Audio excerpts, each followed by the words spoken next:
Kraftwerk.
The comment that Kraftwerk are more influential, more important, more beautiful than the Beatles could ever be is becoming less and less odd and more exactly what we always thought it would be, the truth.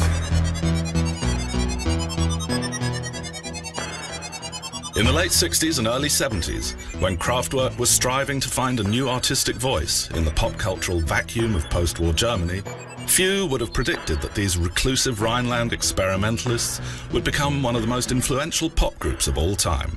But that is exactly what happened. Painting on a refreshingly blank canvas, they created emotional electronic music that fused commercial pop with the avant-garde, an industrial folk music with global appeal that predicted what music would sound like and the world would look like in the digital age.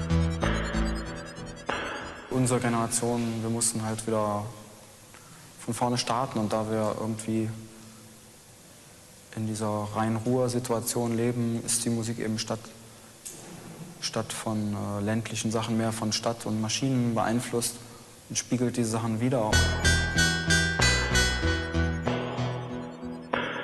Kraftwerk's influence has grown with every passing year, and now, 45 years later, they've been embraced by the art world.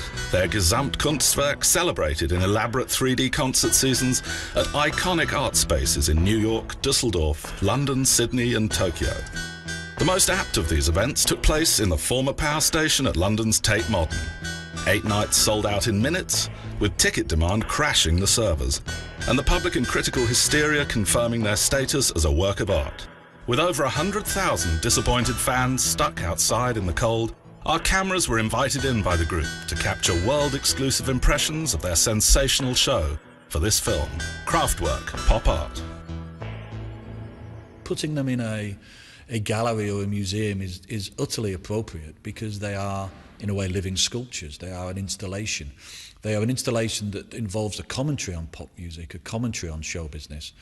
But that's not all that it is. What it is mostly is a fascinating comment on reproduction, on what happens to a work of art when it becomes a mass-produced object. It's got all those elements in it. Just the whole aesthetic completely fits not only the space, the power station, turbine hall of Tate Modern, but they've influenced so many visual artists that we've worked with. It's sort of a consecration to actually be allowed in the inner sanctum of curated art, because it's an admission that what they do is actually timeless enough and representative enough of our culture that it should really merge with, say, visual works for the most part. The next thing that comes into the Tate Modern is Roy Lichtenstein. And that's the world where they belong. They've had that much an impact on cultural thought, on people making art, on musicians making art. They are beyond just playing a venue. Mark Camille Shamovitz, an artist who's in our Bigger Splash exhibition at the moment, has used their music and been inspired by them. Mark Leckie, who won the Turner Prize a few years, also cites them as an influence. Michael Clark, the choreographer, who's always worked across disciplines, loves their music. There are many. I mean, so many artists wanted tickets to come and see them here.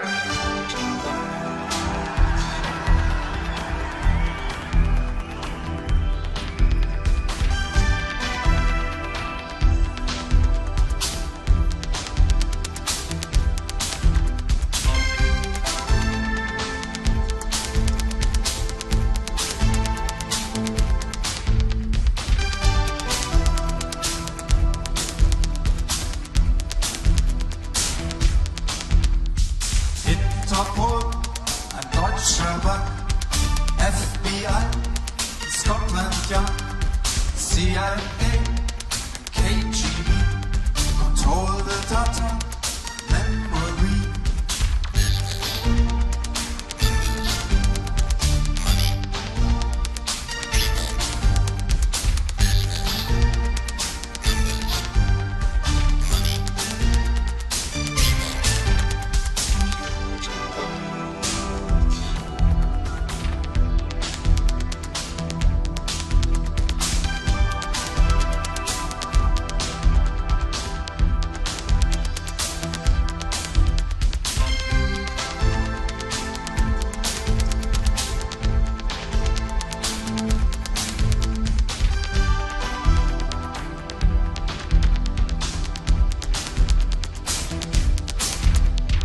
Interpol und Deutsche Bank, FBI, Scotland Yard, CIA, KGB, control the data, memory.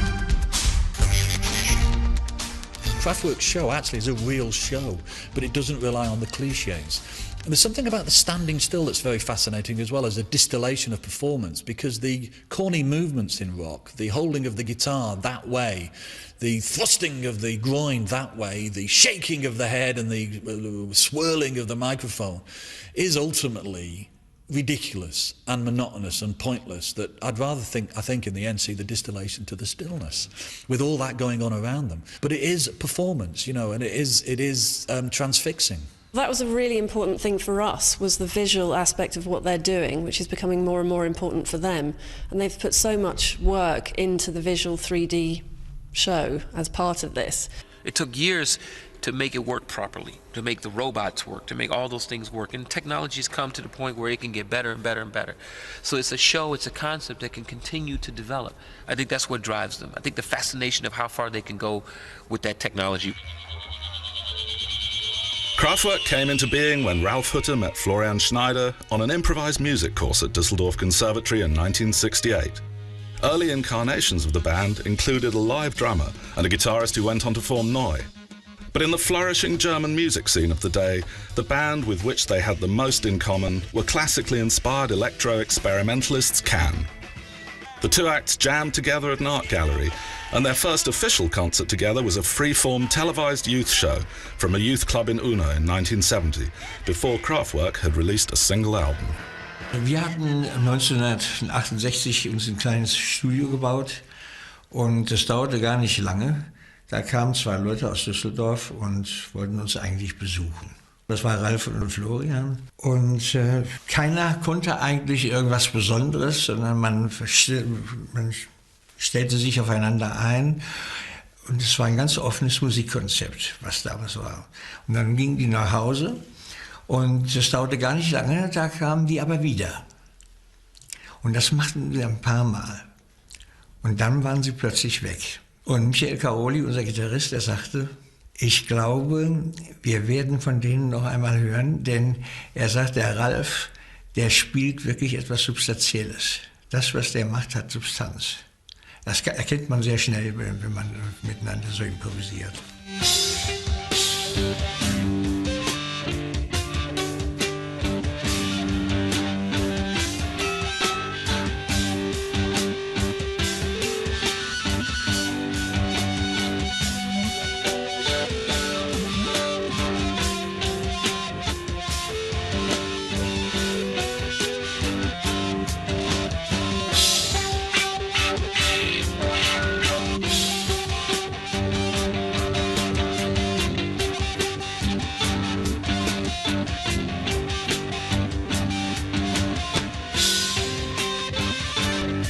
Dieser Fernsehauftritt, den wir damals machten in Unna, das hat es auch ganz deutlich gezeigt. Der Kraftwerk war hier auf einer Bühne und wir waren auf einer anderen Bühne. Und da spielten die schon, damals mit dem Schlagzeuger zusammen. Und da merkte man schon irgendwie, dass sie sehr darüber nachdachten, was sie spielten. Im Gegensatz zu uns. Wir konnten das zwar auch, aber wir waren doch dem sehr offenen Konzept waren wir eigentlich für uns ziemlich verpflichtet.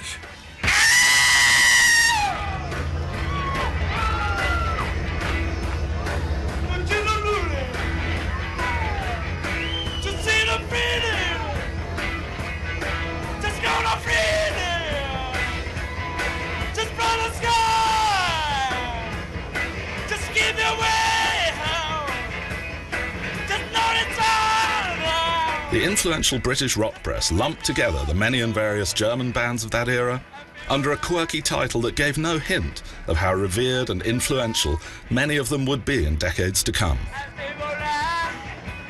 There's this whole movement, the krautrock or whatever they used to call it, between Guru, Neue Tempo, Can and all that, and I was into all that back in those days. Diese Krautgeschichte war natürlich ein bisschen Spott. There was a very different view of that German music for various reasons. It was given a slightly affectionate, patronizing name, the Krautrock thing. Ich kann verstehen, dass die deutschen Gruppen, die nach England gekommen waren oder wo die Engländer das gehört haben, sie sofort als Kraut angesehen haben, weil es war etwas, was also an englischen Standard überhaupt nicht rankommen konnte. Auch Can konnte nicht, wir waren, nach den Maßstäben, die England gesetzt hatte, waren wir eine schlechte Band. Das wollen wir mal klar sehen. Wir machten viel zu viele Fehler, was das betrifft. Aber es konnte, wenn die Maschine einmal anrief, wie die Engländer dann geschrieben haben, wenn diese Teutonen einmal los sind, sind sie nicht mehr zu stoppen. Die überrollen alles.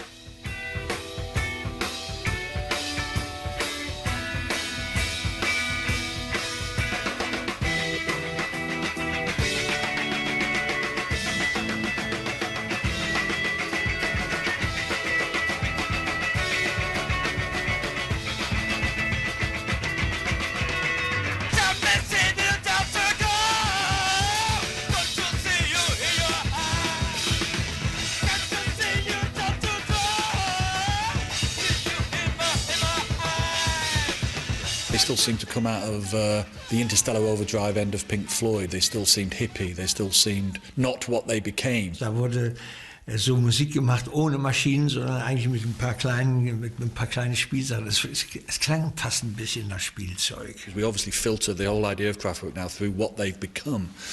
But there were a few years where they were not yet that and they were becoming it. They were always becoming. Das ist ja nur später anders geworden und da sind auch Jahre drüber hinweggegangen, dass das Ganze nun plötzlich zu einem regelrechten Konzept geworden war.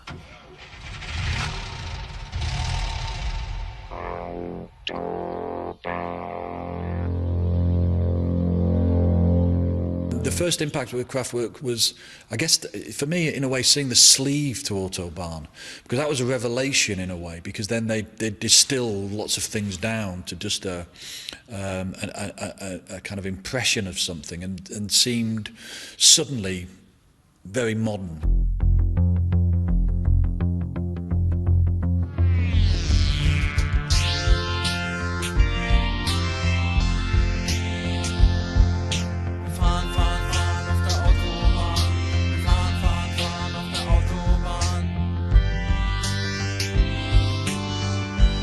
Kraftwerk finally crystallized conceptually in 1974 on Autobahn, their fourth album. The majestic 22-minute title track, featuring lyrics for the first time, was a disco hit in America, and the sleeve's simple modernist graphics signaled a clear visual identity that Ralph and Florian were developing with art school collaborator Emil Schult.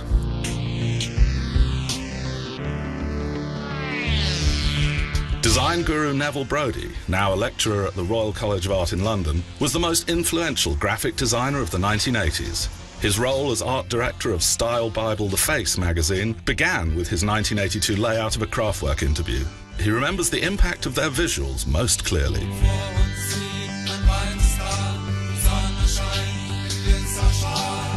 Autobahn is an interesting example where the record cover becomes something far more semiotic. It's a sign that's been transposed from one purpose to another.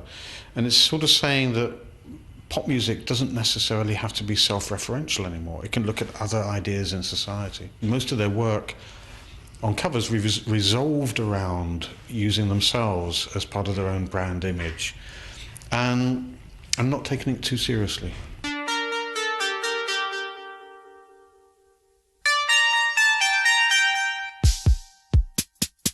The cover of Trans-Europe Express was a subversive slap in the face of rock chic. In the year of punk, Hollywood black and white glamour photos show the group in pseudo-period settings and poses, while Emil Schult's affectionately kitschy colour poster has them looking like city gents out for a Sunday lunch in a country restaurant. A Diamante music note brooch on Florian's lapel, the only indication that they are not in fact chartered accountants.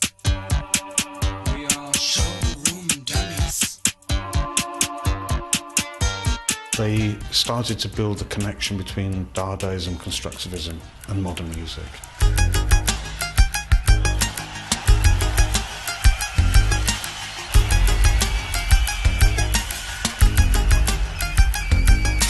The Man Machine sleeves that Kraftwerk did was very much influenced by the look and feel of Russian constructivism.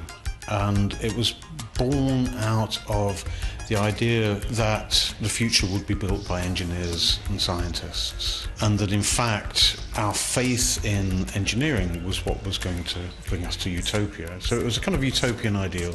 It was extremely experimental. It was a lot of angles, very strong typography, which eventually ended up in a kind of a Bauhaus space, which then influenced everything we do.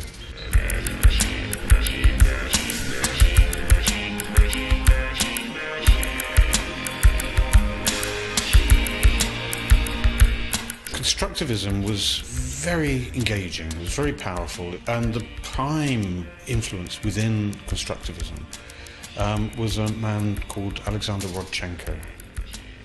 And the Kraftwerk covers at the early stages very much related to a kind of Rodchenko way of looking. So it was a kind of heroic workers' ethic. The workers were also going to help build the future. Strong use of red and black, which were of course the communist colours. Red and black were also the colours of a lot of fascistic movements within the 20th century. So Kraftwerk were playing on that middle ground, to be honest. You know, where does heroics become self-defeating? So something that's democratic becomes dictatorial.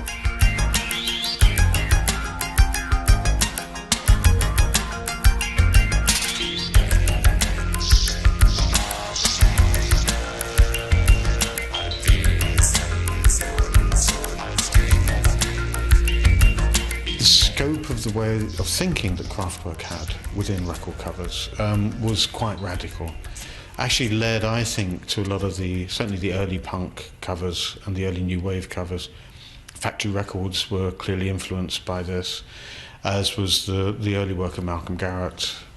So you have Autobahn as this very simplistic statement. And Autobahn was radical at the time. There was no other record covers like this.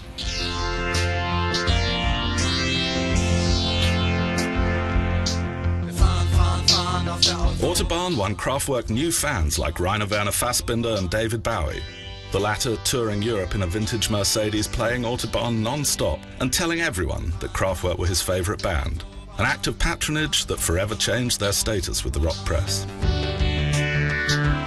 David Bowie in the 70s was like your Google search at the time. You know, whatever David Bowie mentioned was therefore where you went. Bowie had sort of altered his trajectory explicitly because of Kraftwerk, and that was an incredible, it was almost an advertising campaign for Kraftwerk, if you like, you know, a commercial endorsement and a sense that we now all wanted to find out the history of this incredible group that had influenced the most extraordinary period of David Bowie's life. Drehen wir am Radiofon.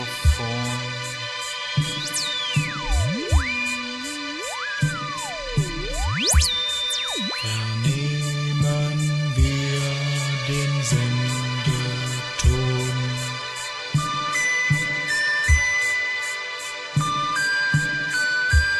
To leave the daytime free for cycling, Kraftwerk worked night shifts, clocking in at their legendary Düsseldorf Kling Klang studio like workers at a sound factory.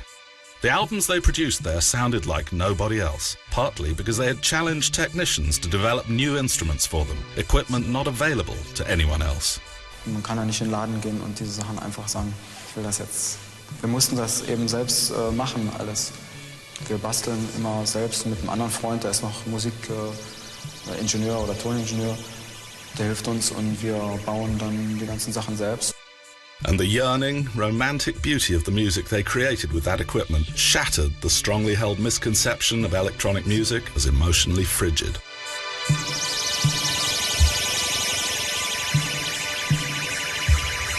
Ideologically, the wood of the blues and therefore rock was where authenticity lay. And somehow there was still, which is weird, a troubled response to machines. There was somehow soul in holding a wooden piece of instrument and somehow soullessness in having a machine. But I always felt that it was almost the opposite, and that it emphasized and framed and illuminated the soul that was in Kraftwerk, that tenderness, that real humanity, because they were prepared to deal with machines and use machines to distribute their ideas and information. They were extraordinary geniuses at melody. And it was the melody that ultimately carried through the soul.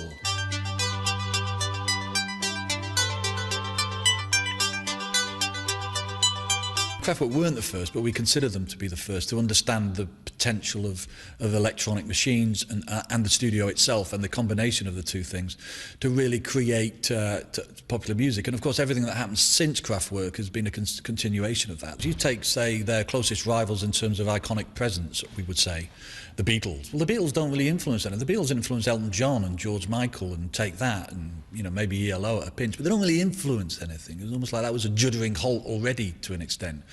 Whereas Kraftwerk constantly release information. They influenced the avant-garde end, the area that went way out and even all the way up to glitch, and it all started to disintegrate, and even, you know, the harder, stranger areas of dubstep. But you also hear it in Kylie Minogue and the popular, you know, mainstream. You hear the ghost of Kraftwerk everywhere, and that's another wonderful element of Kraftwerk. They haunt the imagination. They haunt the world. You know, as the light goes out now and you look out, you kind of see a visual representation of the sound of Kraftwerk. You know, for me, the soundtrack that you would use to represent this is going to be Kraftwerk. Neon lights, shimmering neon lights, and at the fall of night, this city's made of light. Neon lights, shimmering neon lights, and at the fall of night, this city's made of light. Kraftwerk's nerdy commitment to freshness meant they'd produce some wonderful sounds. Kraftwerk were the poets of that in a way, exquisite novelty in what sound could do and be, and how seductive it could be.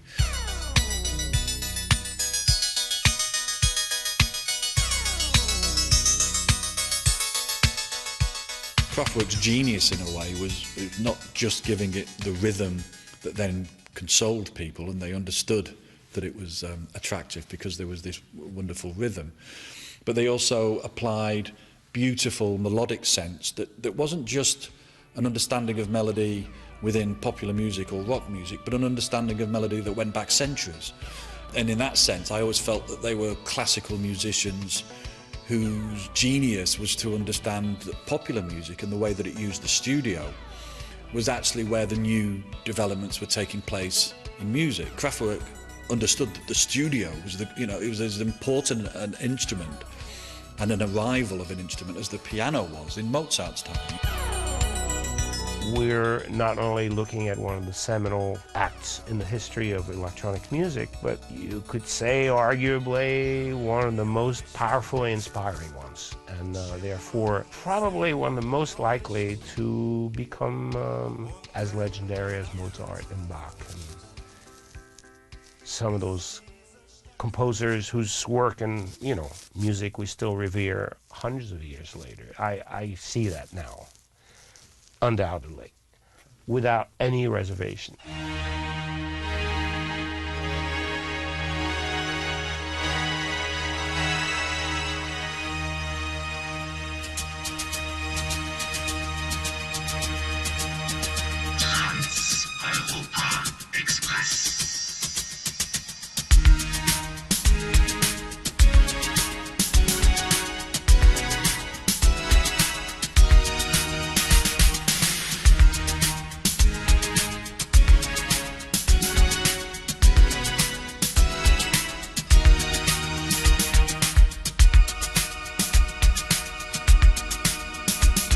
Trans-Europe Express, a mighty groove that emerged from a jam session like a train crashing through the studio, saw the percussive hardening of their sound and became a pivotal record in the birth of DJ culture.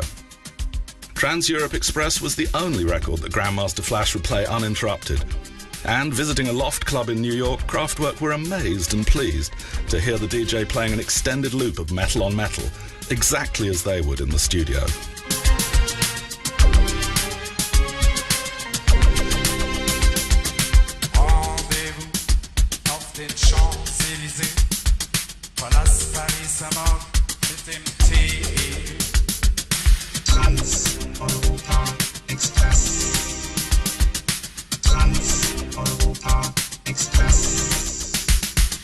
Soon their unique sounds began to resurface dismembered and out of context all over the place, forming a recurrent theme in every regional black American dance scene from DC go-go to Detroit techno, until eventually these stiff Germans became the most improbably influential white act in the history of dance music.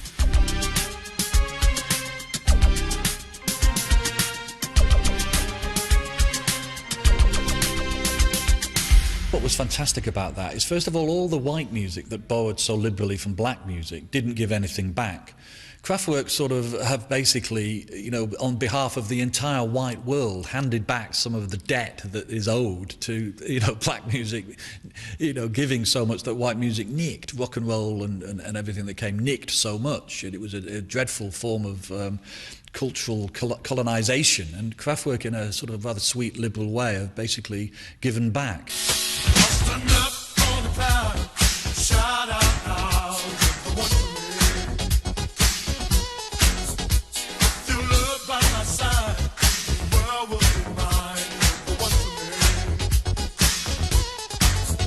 Having spent his teen years listening to krautrock in Strasbourg, Francois Kevorkian moved to New York in the mid-70s, where he got a job drumming alongside DJs in a bar. He went on to become one of the most popular underground DJs in America, and one of the busiest remixers of the 1980s, working with everyone from cult dance legends like D-Train and Dinosaur L to chart titans U2 and Depeche Mode. Francois K was the first creative outsider to penetrate Kraftwerk's inner circle, becoming their house mixer. Years earlier, he'd witnessed their extraordinary impact on dance culture firsthand. I think the amazing thing about Kraftwerk is how multicultural they are, how easily all that music translated to black audiences. Like they just got it like that. Those in New York that started to hear these strange records coming over from Germany in the mid-70s probably saw their city and heard their city in this music as much as any other music they were listening to. Because it was so beautifully rigid and repetitive, it was so wonderfully rhythmic. And the idea that you could replace the drummer with the machine, but the machine would give you this incredible insight into the mobility of funk. It was that stiff that was funky. It was like a linear, like it was almost like a EKG, for the hospital. It was like then it would bing, then bing bing bing, ding bing dunk bing bang bang bang, and it was like that shit is cool. It was so clean, it was so exact and so perfect that it had to be funky. And to see these dudes, these straight-laced white dudes, wearing these ties and these green shirts and green pants and this whole androgynous look, it was stiff, but it was funky. It was just enough of this in the middle of this to make it work. Transeurope Express was so funky. Just like in a big sound system and all that, and that metal sounds and all. It was just orchestra. And to these people, to that crowd, no one ever questioned it. I mean, people were like, wow, that thing you're playing, that's weird, man. What's that? But they loved it. And I think even more so with Computer World, where, obviously Numbers was just like, when Numbers came out, it was like, forget it. I mean, like, wow. 1, 2, 3, 4, 5, 6, 7, 8. 1, 2, 3, 4, 5, 6, 7, 8. 1, 2, 3, 4, 5, 6,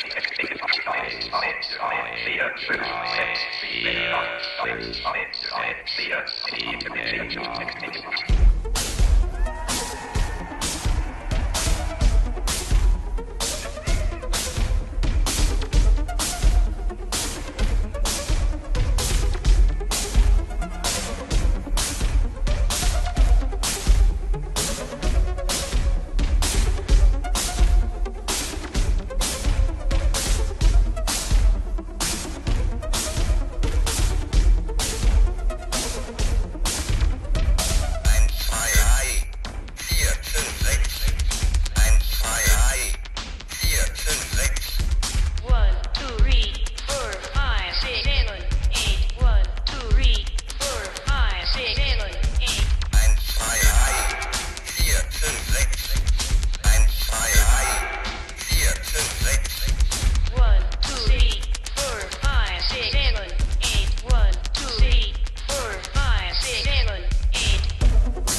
When we talk about hip-hop, there are different kinds. I mean, obviously, there's the down-tempo part, the real funky beats and all that, but Planet Rock was more like, almost like proto-techno in a way.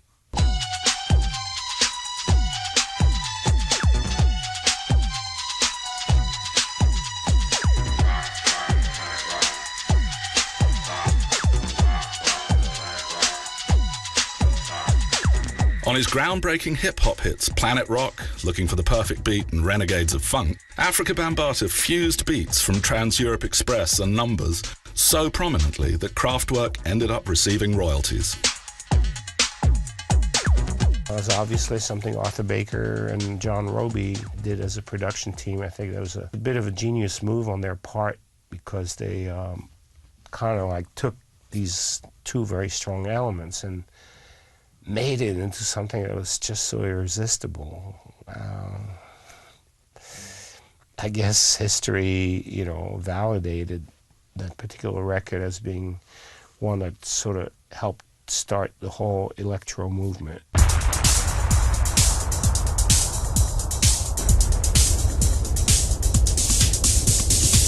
The Computer World album and tour saw Kraftwerk entering the 80s on an all-time high that 1986's Electric Cafe album failed to match, which was ironic, as the next year their influence was about to explode anew in Detroit of all places. A cadre of Kraftwerk crazy producers known as the Belleville Three, Derek May, Juan Atkins and Kevin Saunderson, were busy perfecting a new world-beating genre that would soon become known as techno.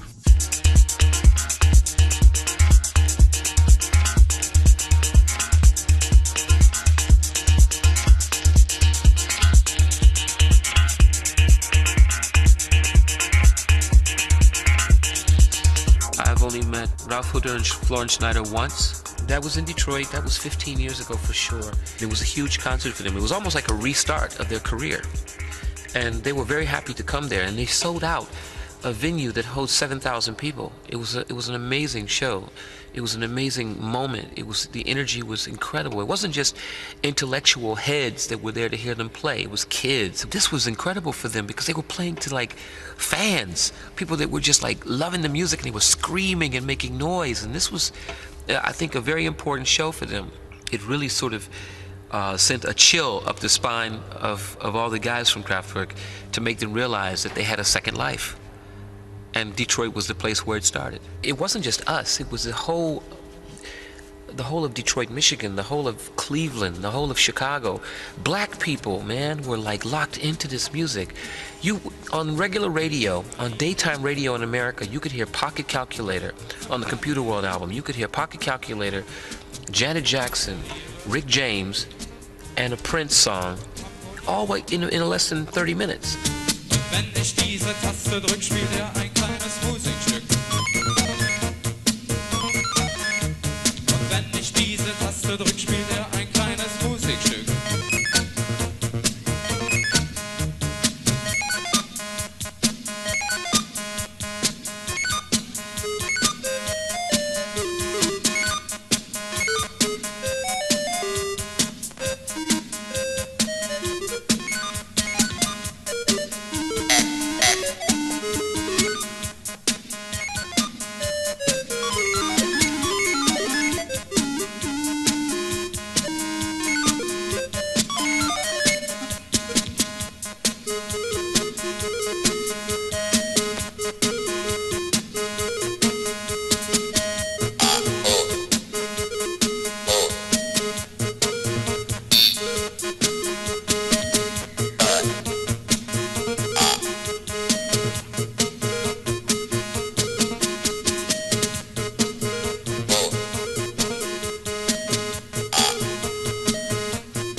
Truly enjoying the fact that black people were down with this music. Even George Clinton was digging it. You know, I mean, come on, man. You got the blackest of black men loving this shit in the middle of Detroit, Michigan. This was incredible. They're more than techno music. They are creators of a genre that had no name up until we came along. Up until then, it was just amazing electronic music from these guys. And I really wish they were not part of techno music. For them, I wish that they didn't have to be part of that. Because a lot of techno music is shitty. A lot of the guys making it don't deserve to have their names attached to Kraftwerk.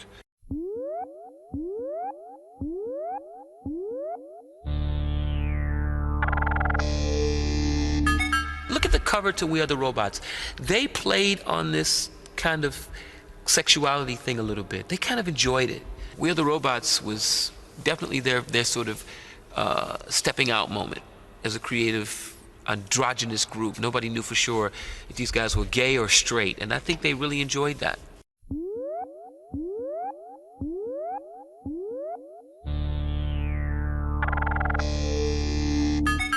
We Are the Robots? Hell yeah!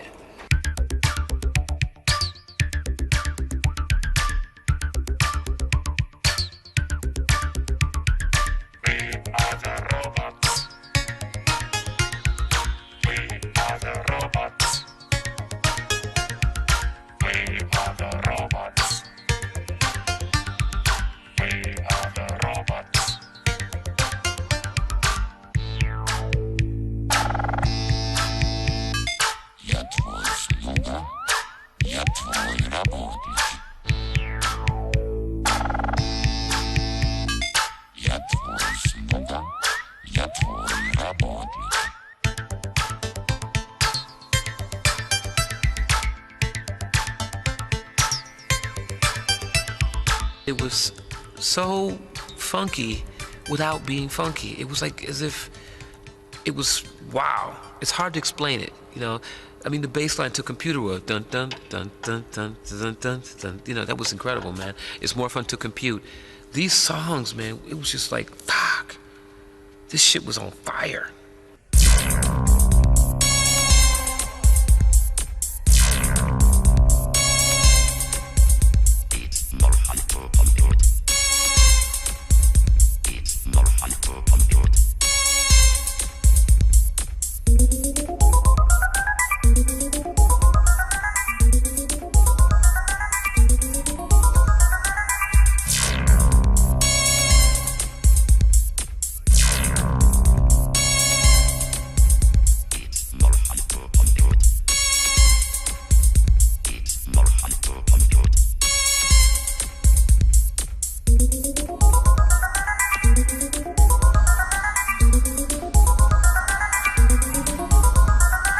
Computer World was the album when they knew they could do everything they wanted to do. Everything they dreamed of doing, they finally could do it. And they knew it. That was the album that they could break the wall. And they did it. The compositional aspect of how some of that Kraftwerk music is structured never ceases to amaze me. I think the melodies are very timeless, and a good example of that is obviously The Tip of the Hat from Coldplay.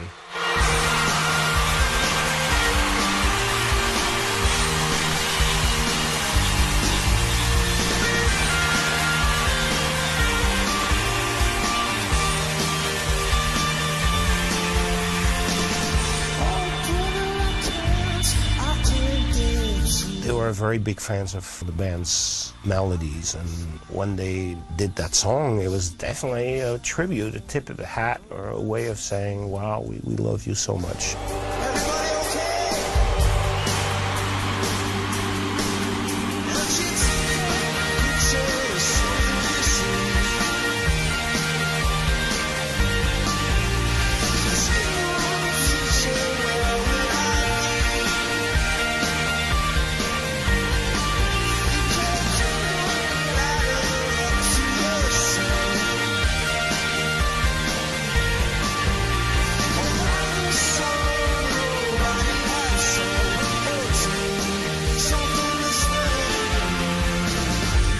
For a band like that, it's probably the ultimate way to show appreciation.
I call this number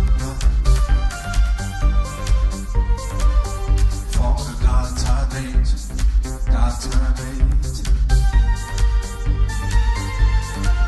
I don't know what to do.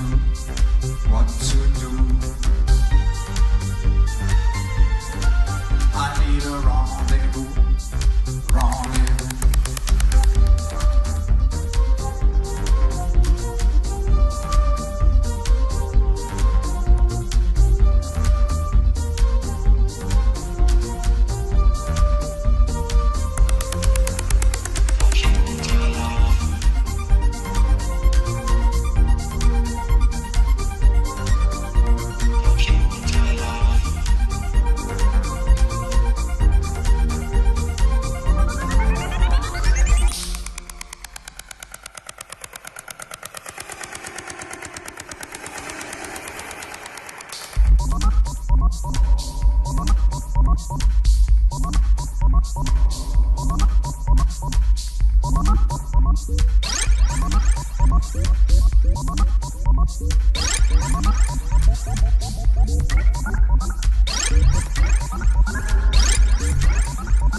It opened their music up to a whole new age group and audience that might not otherwise really have been aware of them.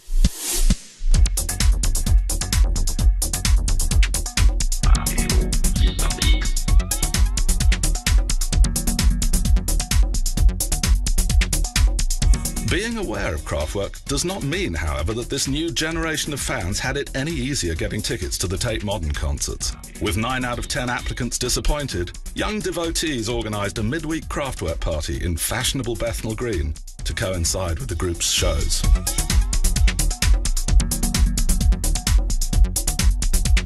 Tonight was born out of a frustration that myself personally, having stayed on the phone for 9 hours and trying to get a ticket to see Kraftwerk perform live at the Tate. We felt we wanted to do a night that was exploring the music and the visuals. We just wanted to do something for those people, including us, that didn't get tickets, basically. My boyfriend who's DJing right now, he DJs a lot of techno and a lot of minimal house and dance music, and I'm coming at Kraftwerk from a krautrock angle. And so that was one of the things that we could connect about. I'm really into Detroit techno, so that's the kind of stuff that I play. And I kind of rediscovered Kraftwerk. They're used on a lot of influential tracks that people will find again and again, no matter how old they are or what sort of music they listen to. So they're constantly going to be rediscovered, and they still feel new, even though they've been around for 40 years now.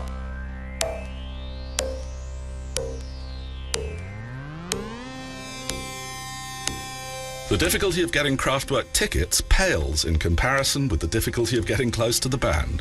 Regarding themselves as simple workers in the sound factory, they rejected the cult of personality from day one and are mystified by the public's fascination with their private lives. They turned down all superstar collaborations, including an offer from Michael Jackson, and the greater their fame became, the further they withdrew from the public gaze, the impenetrable shroud of media silence only fueling the aura of mystique that surrounds them. Nobody knows this better than Peter Butcher, who has been Kraftwerk's favourite photographer since the late 1980s. As they themselves won't pose for photographs, he mainly photographs their robots.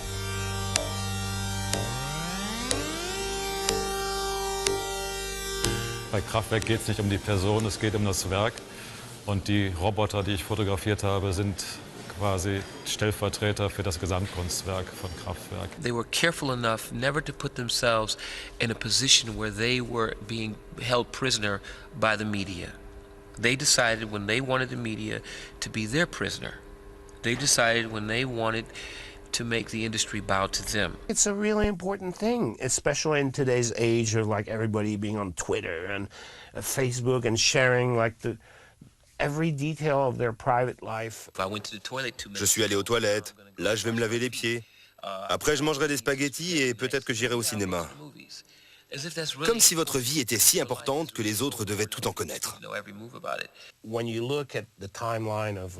Tout ce qui est parvenu de l'existence de gens comme Mozart et des compositeurs classiques, c'est leur musique, leur œuvre, ce qu'ils ont créé.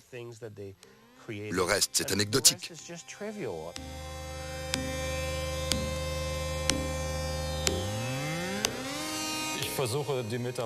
J'essaie de représenter la métamorphose.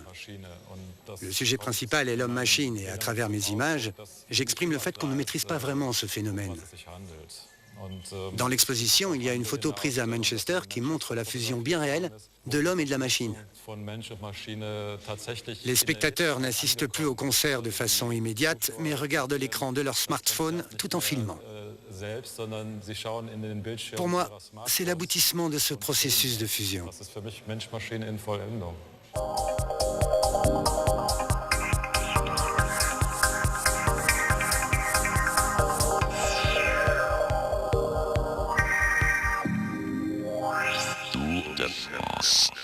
Radio Tour Information. Transmission, télévision. Reportage sur... Dynamique de la course, voyage, communication, coexistence entre l'homme, la nature et la technologie. Autant de thèmes dont se nourrit la musique de Kraftwerk. Mais surtout, il y a leur passion pour le vélo, qui s'exprime dans Tour de France, à la fois un single sorti en 1983 et leur dernier album studio en date.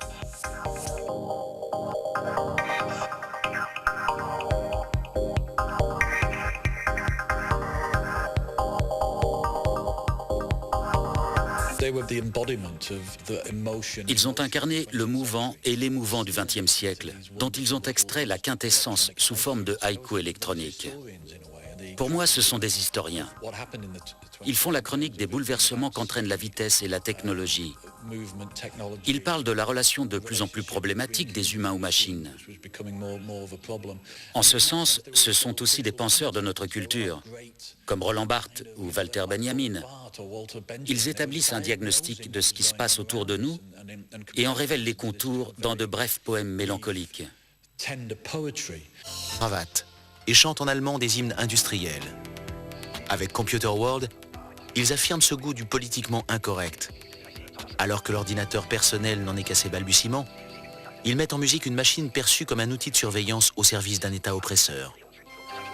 Bien avant l'ère des téléphones portables, leurs textes ont la concision des SMS à venir. Kraftwerk annonce l'avènement d'un monde ultra connecté. Le tout sur fond de bruits électroniques syncopés. Kraftwerk avait conscience de ce mouvement qui nous a conduits à Google, Apple, Facebook et Twitter. Mais grâce à leur sensibilité artistique, ils savaient qu'un excès de technologie pouvait être déshumanisant, qu'on pouvait y perdre son âme. Kraftwerk avait une vision fascinante du futur, très nostalgique. Leur langage de programmation est fait d'expressions périmées, et donc défuntes. Nous vivons aujourd'hui dans l'avenir qu'ils avaient plus ou moins prédit. Ils n'ont pas eu raison dans le détail. Ils auraient tout aussi bien pu imaginer les années 1920 ou 1950. Mais ce sont eux qui ont le mieux anticipé ce qui allait se passer. L'approche de Kraftwerk est extrêmement douce, soignée, soutenue et méticuleuse. Mais elle est révolutionnaire. Ils ne procèdent pas par chocs brefs et violents. Ils modifient en permanence leur façon de travailler. Et c'est une histoire sans fin. Le groupe a encore un grand potentiel. Il possède une modernité éternelle. Et j'ai envie d'aller encore plus loin et de dire qu'il a beaucoup d'avenir. Il reste encore beaucoup de choses à découvrir.